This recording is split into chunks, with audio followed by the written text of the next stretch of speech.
Vamos a continuar con esta serie de videos explicativos y ahora vamos a comenzar con un tema nuevo, que son reacciones de hidrocarburos insaturados. Una de las características más peculiares de los hidrocarburos insaturados es que al poseer un doble enlace o un enlace tipo pi, este doble enlace es bastante susceptible de ser atacado y de poder ser roto por diferentes sustituyentes. Vamos a comenzar con este, que es una de las reacciones más simples, que es la adición de halogenuros de alquilo. Para comenzar a explicar la adición electrofílica, vamos a tomar un ejemplo. Para describir este mecanismo, va a ser la adición electrofílica de ácido clorhídrico o de cloruro de hidrógeno. Bastante sencillo, y aquí tenemos su estructura. Va a ser un hidrocarburo compuesto por 4 carbonos, 1, 2, 3 y 4, y que tiene la insaturación entre los carbonos 2 y 3. El cloruro de hidrógeno pues es una molécula compuesta por cloro y compuesta por hidrógeno. Para que comience la reacción, primero se debe de formar un catión, un carbocatión secundario e intermedio. Pero ¿cómo es que se llega a formar este compuesto? Bueno, vemos que el doble enlace o los electrones que forman ese doble enlace van a atacar al átomo de hidrógeno.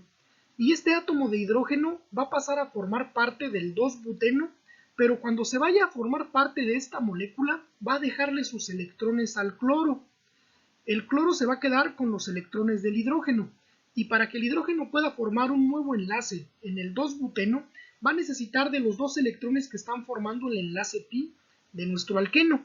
Entonces va a romper ese enlace y va a formar un nuevo enlace carbono-hidrógeno. ¿En qué carbono lo forma? Para este caso va a ser indistinto, porque este carbono y este carbono son exactamente iguales. Tienen el mismo número de hidrógenos y se encuentran, digamos, en la misma posición del alqueno. Entonces, para este caso es indistinto. ¿A qué carbono se quede con el hidrógeno? Va a ser exactamente lo mismo. Vamos a decir nosotros, para continuar con la reacción, que en este caso se queda el carbono 3 con ese hidrógeno. Entonces se rompe el doble enlace y los electrones que estaban ocupados formando ese doble enlace ahora van a formar un enlace carbono-hidrógeno. Y vamos a tener un nuevo par de moléculas, un carbocatión en donde ya se formó el enlace carbono-hidrógeno, y vamos a tener un carbono que queda cargado positivamente porque se dio el electrón con el que estaba formando el doble enlace para que este carbono formara un enlace carbono-hidrógeno. Como esta molécula está ávida por obtener electrones, debido a que tiene esta carga positiva, vamos a llamarla como carbocatión o como una molécula electrófila. Recordemos que el cloro se quedó con el electrón del hidrógeno, entonces este va a tener una carga negativa. Como tiene una carga negativa, el cloro, para poder alcanzar su configuración más estable, va a buscar deshacerse de ese electrón adicional que le dejó el hidrógeno, y entonces esta molécula se le va a conocer como nucleófilo. Tenemos que tener en cuenta que este va a ser un paso lento y que va a limitar la reacción, y es una de las pocas aclaraciones que le podemos hacer a este mecanismo.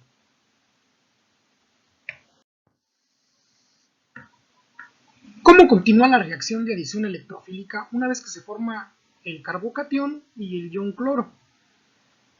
Vamos a tener entonces nosotros ahora bastante lógica en esta alcanzar su configuración más estable. Por lo tanto, para esa molécula que es un nucleófilo, quiere deshacerse de ese electrón a como dé lugar, y la molécula que es el electrófilo está buscando a alguien que le pueda ceder un electrón para poder estabilizar esa carga.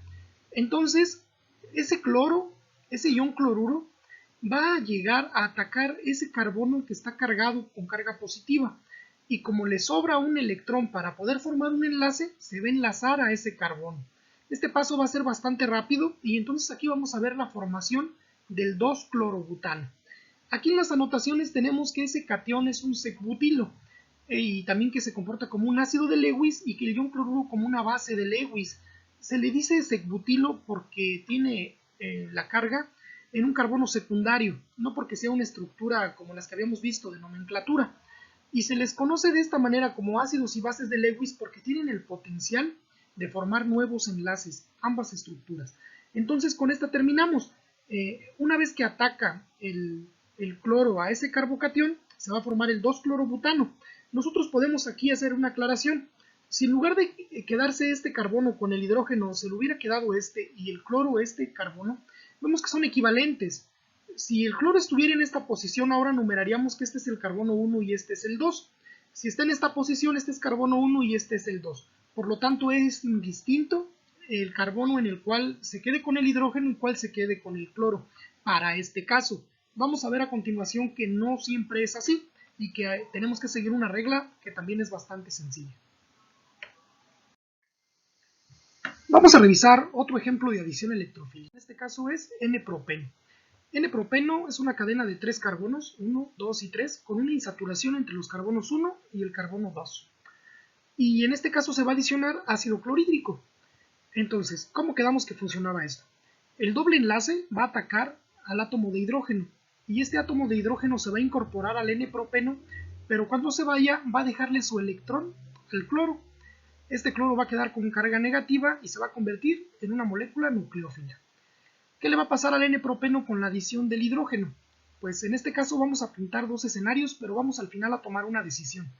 ¿Qué carbono se va a quedar con el hidrógeno? Se va a romper el doble enlace y los electrones que estaban ocupados formando ese enlace van a formar un nuevo enlace con el hidrógeno. Y aquí ilustramos dos casos. Uno en el que el carbono 1 se quede con el hidrógeno y forme ese enlace con el hidrógeno.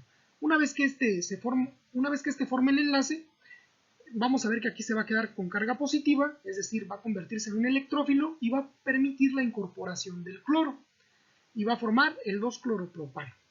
En el otro escenario, el carbono 2 se va a quedar con el hidrógeno y en ese caso el carbocatión se formaría con el carbono primario, con el carbono 1, y el cloro se incorporaría ahí formando el 1-cloropropano. No se pueden formar estas dos especies y vamos a ver por qué. Nada más se va a formar una de ellas.